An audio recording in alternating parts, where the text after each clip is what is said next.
So that just must be sort of, there's a heaviness to, like, just obviously going through your days and, you know, drinking your coffee in the morning and taking a shower and driving on long trips or wherever, knowing the story is in you and it's there and it's just always percolating somewhere deep in the background, waiting to kind of find its way onto paper.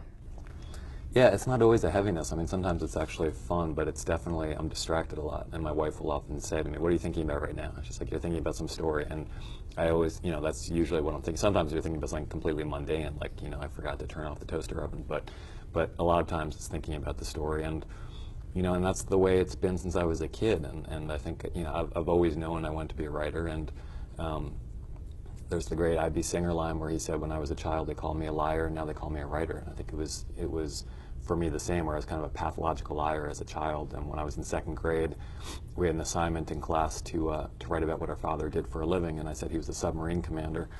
and the teacher thought this was really suspicious, since we lived in New York City, and there probably weren't that many submarine commander fathers in the class, and called in my parents to speak to them about their son, the liar. And my parents thought it was really funny, but, you know, I definitely got the lesson fairly early that it's not socially acceptable to be a pathological liar, and you should maybe try to channel these imaginings into a more productive outlet. Into a lucrative career. Into a lucrative career, yeah, exactly. So yes, I'm often distracted, but it's not, heaviness is, I think the heaviness for me is when I actually have to write. Like, thinking of the ideas is fun for me. It's the actual writing part that's painful. Yeah.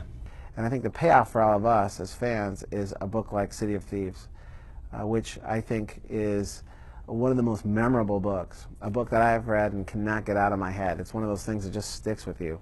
And I think new fans are gonna come to it in paperback that never heard of it before.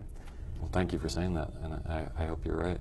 I hope you're right. I mean, it was the best writing experience I've had. As much as I talk about, you know, how painful it was in the opening pages and all that, you know, it's a story that was in my head for so long, and there's a reason it stayed there. I mean, there's a reason. It would have been easy to kind of, you know, just move on to other things, or just decide, like, it's not going to happen. But for whatever reason, it stuck in my head for a very long time, and eventually, you know, kind of compelled me to write it. And so I feel a great affection for it, even just like the physical object. You know, I see it there on the table, and it's great cover too. And it's a beautiful cover. You know, the artist did a great job with it, and it makes me happy every time I see it, and every time I walk through a bookstore and see it on the shelf. I mean, it's just like a real thrill for me. So, thank you for everything you've said. Well, and thank you for being with Borders. It's a great book, and I can't wait for more people to find it. Thank you very much. Thanks for having me again.